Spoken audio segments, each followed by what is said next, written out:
I'm going to say some things here that neither your physician nor your therapist has likely ever shared with you. I'm going to be going over three things in this video. One is a brief overview of brain inflammation. Two, why brain inflammation is one of the biological factors that will predispose you to trauma. And number three, why if you are in trauma therapy already, you better know about brain inflammation because it will get you stuck or make your progress through therapy slower. A brief overview of brain inflammation and why your physician is likely not ever going to talk to you about this.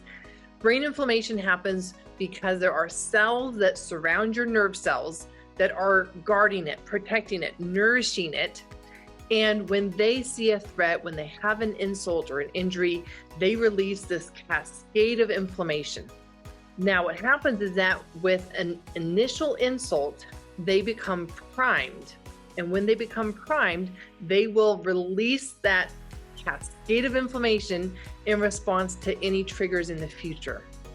An initial insult for priming these microglia can include everything from a concussion, so sports injuries, football, soccer, biking, whatever the sports injury is. Any physical damage, injury to the brain can prime those microglia that will then release this cascade of inflammation in response to future triggers.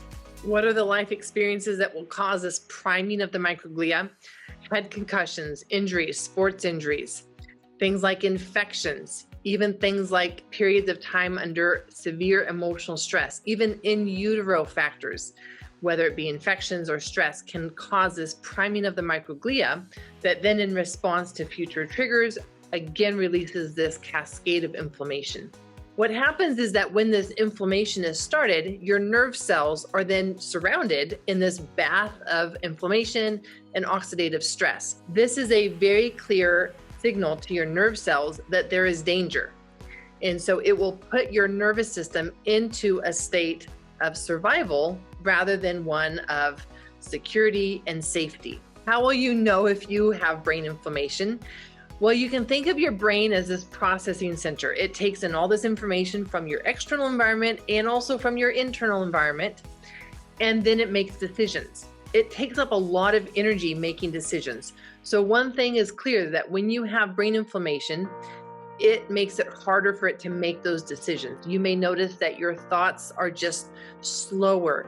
Your reactions are delayed. You may be less coordinated. You may drop things. You may forget things.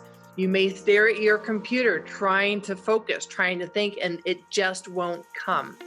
When I have a flare-up of my brain inflammation, I find myself searching for words. I know what I want to say, but I just can't find the actual word that I'm trying to say.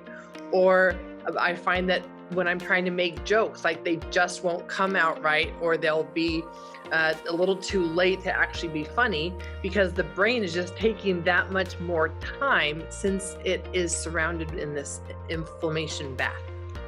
So number two is why this brain inflammation then is one of the biological factors that predisposes you to trauma. This is something that is key that I teach in my biology of trauma master classes, because this is essential to understanding why you might be continuing to experience trauma or even be getting stuck in these trauma patterns.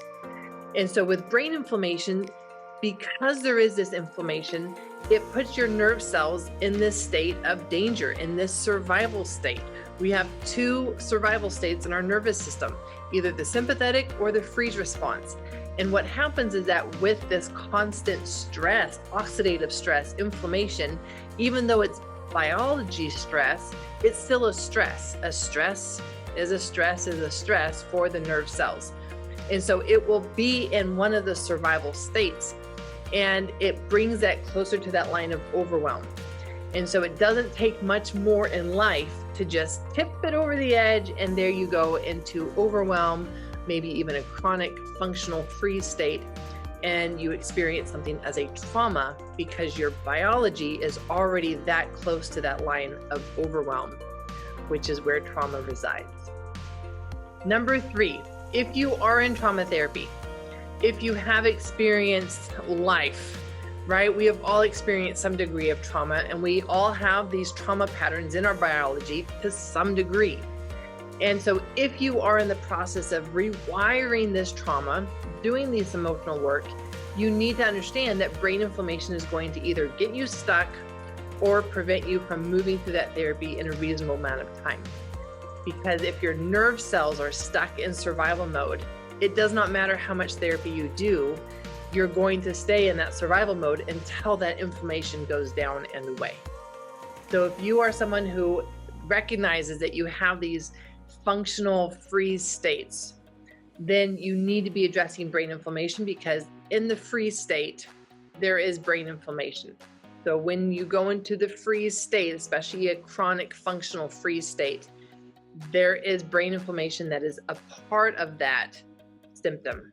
The chronic functional freeze state has a lot of stuff that happens in the body as it shuts down and kind of goes into this low energy state. Inflammation is one of those things that happens. And we know that any inflammation in the gut goes to the brain. And many of the symptoms of the chronic functional freeze state are the same symptoms of brain inflammation.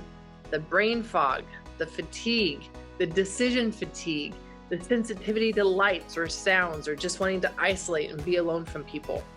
And so with the functional freeze state, there often is brain inflammation associated with that, and you need to address the brain inflammation. You need to tackle that, get that fire out before you're going to be able to make any progress in trauma therapy.